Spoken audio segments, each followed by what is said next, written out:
everyone and welcome back to my channel. Today I'm going to be doing my September wrap up. I know I'm a little bit late, but a girl's gotta work and do everything else in her life. And so sometimes unfortunately these videos are gonna be a little bit late. I mean, I'm not gonna give myself too much of a hard time because it is only the first week of October. So the first book that I read and finished in September, I think I did start talking about it last wrap up, was All the Lovers in the Night by Meiko Kawakami. I can't remember whether I did start talking about that or not. But essentially it's the story of a woman whose name I've forgotten because it's been a few weeks. Should we just check what her name was? Oh, it's a hard one. Fuyuko. Fuko? I don't know. So she's like a copywriter. No, she's a copy reader. She's a proofreader. She's a freelance proofreader, and it kind of just follows her day-to-day life. So it feels very much like a slice of life novel until you're hit with this moment from her past that is so effing traumatic, and just the way Kawakami drops it in there, you're like, what the hell? But yeah, it's about a woman sort of going through the motions who has sheltered herself. We don't know why at the beginning, but through the traumatic experience that you get the flashback to, you then understand why she's a very kind of sheltered and distant character. And over the course of the novel, she has troubles with alcohol, and she also meets an enigmatic professor or just teacher who kind of gets her to come out of her shell a little bit, and they form a friendship that leads to potential romance. And yeah, it's just what I love so much about Japanese literature is just the softness and the smallness of everyday life is kind of made beautiful, and it's mundane, but it's just interesting to read about. And I don't know how to explain it. But yeah, I am such a fan of everyday slice of life Japanese novels. And yeah, this one kind of, I didn't get it for a while. I was like, okay, I've kind of read these narratives before, but then it just slowly unravels and just takes over you, and you feel yourself kind of, I don't know whether pity is the wrong word, but because I found some of myself in Fuko, and I was just like, oh crap.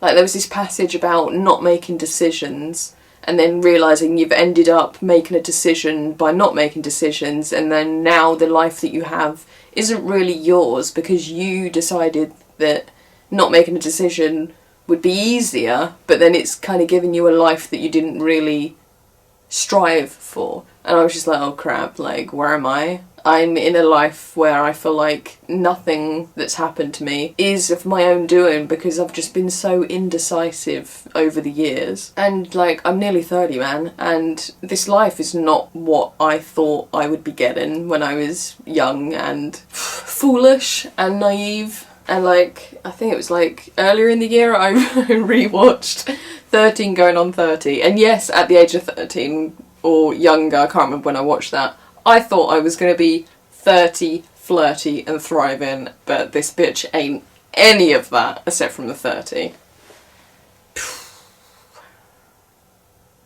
It's a hard life. Being the maker of your own disappointment. And essentially that is what this novel kind of is about, is kind of realising that you have to take action sometimes, and feeling like you can then do that after building your confidence is freeing, and it's beautiful. And yeah, I really appreciated this little novel, so I can't wait to read more of Meiko Kawakami's work. Then I read The Dream Hunters by Neil Gaiman, and it's illustrated by Yoshitaka Amano, and this is a novella in the Sandman universe, so it's almost a retelling and kind of a reimagining of a folk tale about a monk and a fox. And I freaking loved this. I got through it all in one evening because it was just pretty, the illustrations absolutely gorgeous. Like, Yoshitaka Amano, I'm gonna have to check out more of his work because it's just phenomenal. But yeah, I love folktales. I love The Sandman. Why haven't I read this sooner? It's about a fox and a badger who try to trick the monk into leaving his monastery, which is like a lonely monastery on a hill. And then slowly it becomes a love story out of that, and then it delves into the dream world, and it's just beautiful. And I love Dream and just the different incarnations that he takes. Like in this, he becomes a fox because a fox comes to him. And it's just like, it's so beautiful and intriguing. And like, I'm so intrigued by dreams in general. Like, I've been watching Twin Peaks recently and it is so up my street. I'm going to talk about that in another video. But like, man, the dream stuff in that, live for it. Absolutely live for it. But yeah, so highly recommend giving this a read if you love The Sandman and you haven't read it yet. I found this in the library that I work at, and so I was like, yes, you're coming home with me. So I just need to return it now. But yeah, beautiful, beautiful, beautiful.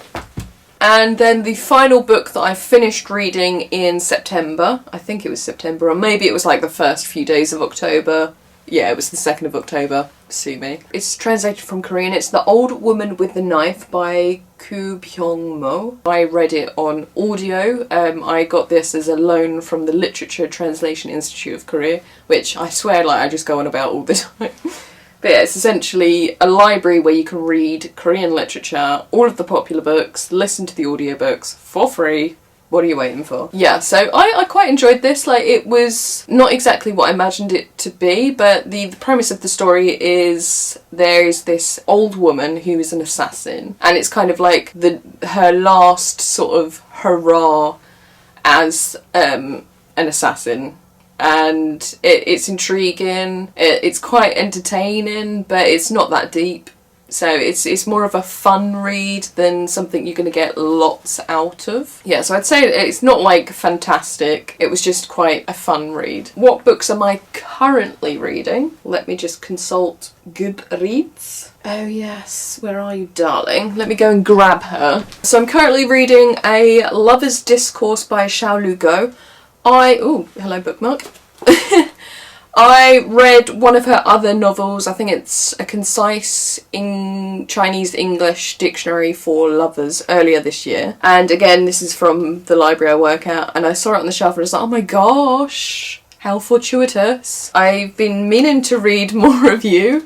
So yeah, I had to get it. And just look at the gorgeous cover. Beautiful. I'm only like couple of chapters in, but with Xiao Lu Go they're quite short chapters, so I'm very much only beginning the novel, and I'm enjoying it already. I just love the way Xiao Lu Go writes, and there's just like a smartness, a nostalgia to it as well. Like, this is like the beginning of the novel is someone looking back at the beginning days of a romantic relationship, and it's just like, yes, sweet, cute, beautiful. I'm such a romantic. You wouldn't think it, but yeah, I am. And then I'm also currently listening to an audiobook, which is, it's like a Halloween-y vibe one. My Best Friend's Exorcism by Grady Hendrix. So this is like set in the 80s, and it's about a friendship group who, one of them gets, I think, possessed by the devil. Fun times.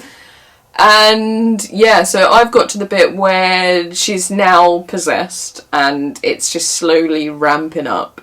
It takes a while to get into like the demonic stuff, but once you get there it's starting to get quite interesting. And yeah, I'm just intrigued to see what else happens. Like, it's just a fun read. I'm listening to this on my commute to work, so it's kind of like light-hearted but a bit creepy. What more could you want? So I believe that is the end of my September book wrap-up. Stay tuned for the next video, which is me talking about all the movies and the TV shows that I watched in September. But for now, let me know what you've read in September, whether you've read any of these books recently that I've read.